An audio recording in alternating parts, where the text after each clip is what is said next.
All right, this is going to be the video for 9-9 and 9-10. Both are kind of a shorter lesson, so we're going to combine them here. So in 9-9, we're dealing with something we've done before, which is the infinite sum formula for a geometric series. We would do the first term over 1 minus the common ratio. We normally do this with just numbers. Today we're going to do it with an expression. So I'm going to go backwards, which will seem a little odd at first, but it'll help, I think, frame up what we do after that. So I have this function f of x equals 4 over x plus 2. I'm going to rewrite that as 4 over 1 minus something so that it looks kind of like this. And the question I'm going to have is, well, what would I have to subtract in order to make this here? Well, I'd have to have a negative x, and I would have to have a negative 1. That way, minus negative x would turn into plus x, and 1 minus negative 1 would turn into 2. All right, so 4 is my first term, and this is my common ratio. So I can say that f of x equals first term plus that term times the common ratio plus that times the common ratio again, and just keep going, right? So that will keep going forever and ever and ever. And this is true as long as that common ratio is between 1 and negative 1. And if I add here and divide, what I end up getting is that x has to be between negative 2 and 0. So a little weird way of me expressing it, but that's what we end up with. So as long as x is in this interval, this will be true, this will converge. If x gets outside of this, then this is no longer true. This function would blow up and therefore wouldn't represent that. So again, you might be wondering, well, what the heck? Why would we take something that's pretty simple looking and express it like this? And the answer is we probably wouldn't. Probably wouldn't go that way, but what we could do is go the other way. So for example, if we had been given a function that looked like this, maybe we could express it in a much simpler way. The way to do that is to recognize what you're multiplying by. Now, not every function does this, but for these couple ones here that we're going to look at, they do. So to get from term to term to term, we are multiplying by negative 3x. Multiply by negative 3x. Each time that gets you from the one term to the next term. And so therefore, that's my common ratio, and 2x is our first term. So f of x equals first term over 1 minus common ratio, which will give us 2x over 1 plus 3x. And that would be our rational function. That's much simpler looking than all of that. But this only works as long as that common ratio is something that would converge. So therefore, we can say that negative 3x has to be between 1 and negative 1. And then we end up with this here, which means our interval of convergence is from negative 1/3 to 1/3. So this is nice and convenient, but only works for a small number of x's, but that's just the reality of it. All right. We come here and we have a similar looking thing. To get from 1,000 to 100, we multiply by 1/10. To get from x minus 2 to x minus 2 cubed, we multiply by x minus 2 squared. So my rational function, f of x, would be 1,000 x minus 2 over 1 minus x minus 2 squared over 10. Okay. Now, something to make that a little bit easier looking on the eyes is we could multiply top and bottom by 10. That would actually give us 10,000 x minus 2 over 10 minus x minus 2 squared. It's just multiplying by 10 here, and when we multiply by 10 there, that'll cancel this 10, and then that just moves that to a 10. Both are correct, but that looks a little nicer, right? Now again, this is great, but only works as long as x minus 2 squared over 10 is between 1 and negative 1. And when you multiply by 10, we get this. Now we said the other day that when you square something, there's no chance for it to be a negative. If we do the square root now, we're going to get an imaginary number. So we don't want to just kind of forget about that for a second. And then when you take the square root, you get x minus 2 less than square root of 10. And technically, when we take the square root of this, it's the absolute value, which then creates this 10 to negative square root of 10. So we end up getting here, but not because the square root of negative 10 is this, right? But this is the means technically that got us there. Again, our common sense would have gotten us here, but we want to make sure we kind of understand why it's here. And then if we add 2 to this, I'm sorry, it's 2 minus square root of 10 and 2 plus square root of 10. And this would be our answer. Okay, so that's 9, 9. And we'll have questions like that from time to time on the AP. In 9, 10, sorry, let's see what what we're doing is something that we've kind of messed around with and done before in class, and that is taking a Taylor series, something simple, and then expanding it out to something a little more complex. So for g of x, we have e to the x, that's 1 plus x squared over 2 plus x to the third over 3 plus, and that keeps going, okay? That's e to the x. So we can do e to the x squared as 1 plus x squared plus x to the 4th over 2 plus x to the 6th over 3.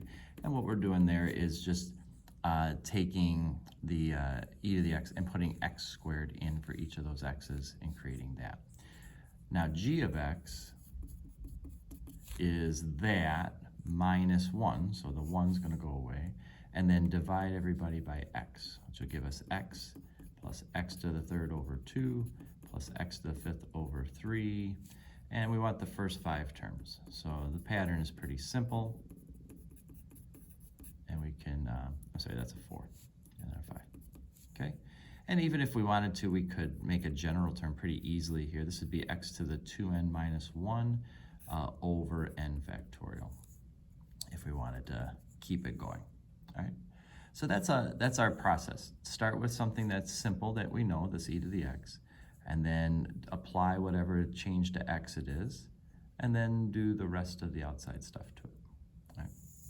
So same thing here, we have sine x minus x over x squared. So sine x is x minus x to the third over 3 plus x to the 5th over 5 minus dot, dot, dot, okay?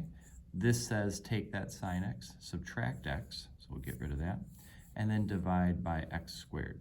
So h of x will be negative x over 3 factorial plus x to the third over 5 factorial minus x to the 5th over 7 factorial plus x to the 7 over 9 factorial. Just kind of following the pattern, alternating, going up by odd exponents and odd of those, all right? If we wanted to make a general term for this, that wouldn't be hard. It would be negative 1 to the n, x to the 2n minus 1 over 2n plus 1 factorial. Now, the next part says, what if g of x was the integral of h of x and g of 0 was 3? Could we do the first 4 terms of that Taylor series? So g of x would be, well, first off, it would start with the function value at 0, right? So that's why they gave us this 3. That's actually going to be our first term. So we'll throw that in first. Then we will start integrating these. So the integral of that would be negative x squared over 2 times 3 factorial plus x to the 4th over 4 times 5 factorial, and then minus x to the 6th over 6 times 7 factorial. Those are your first 4 terms of the general of the Taylor series.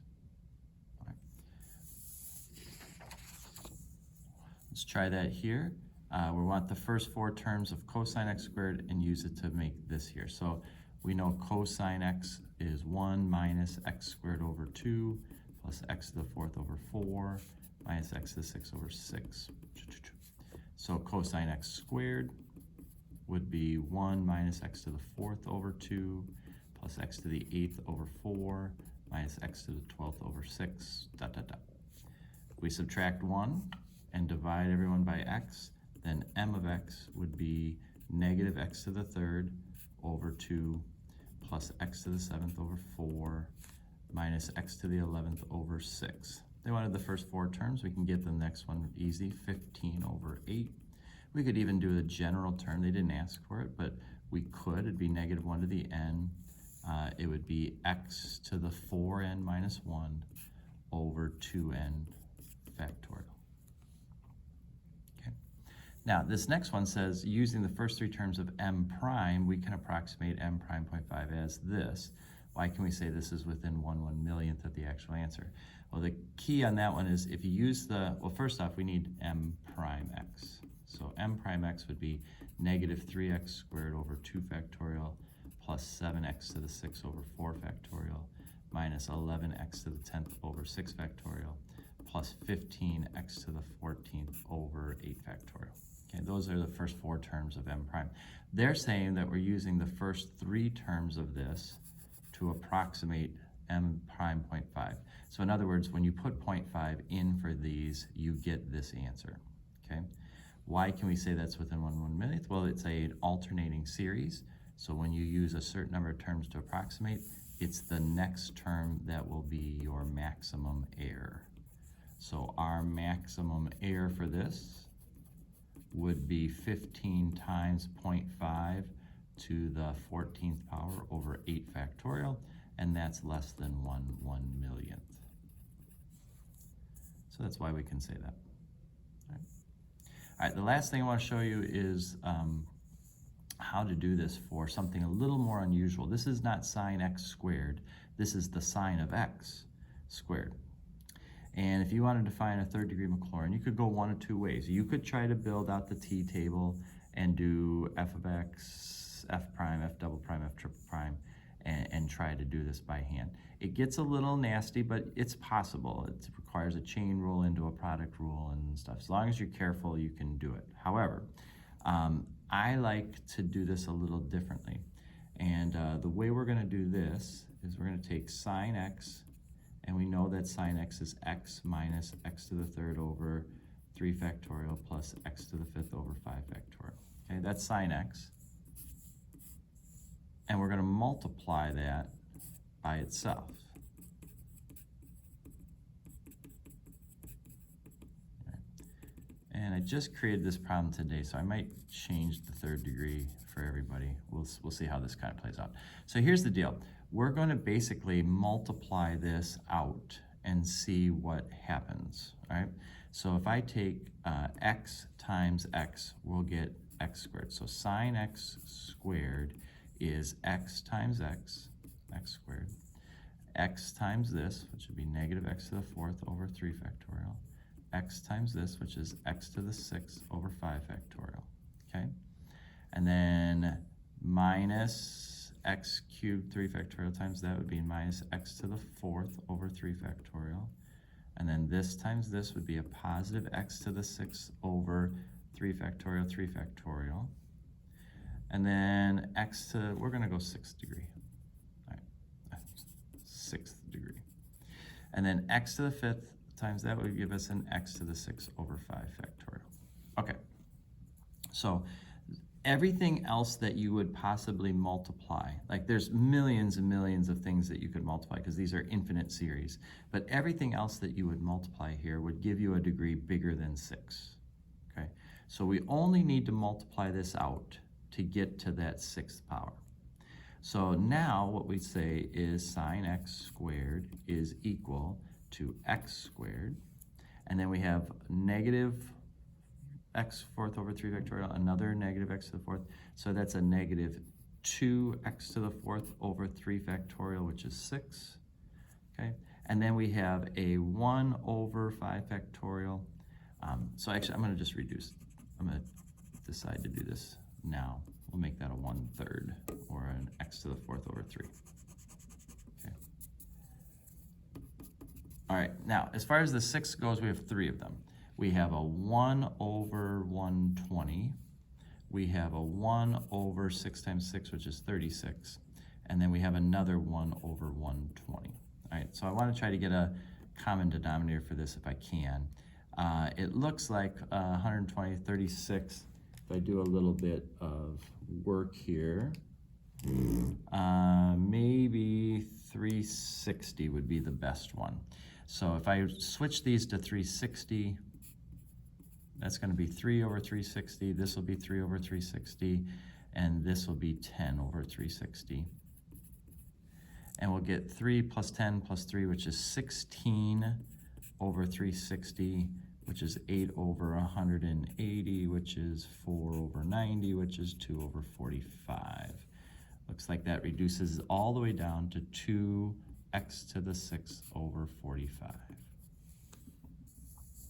And this would be then our 6th degree Maclaurin polynomial for sine x squared.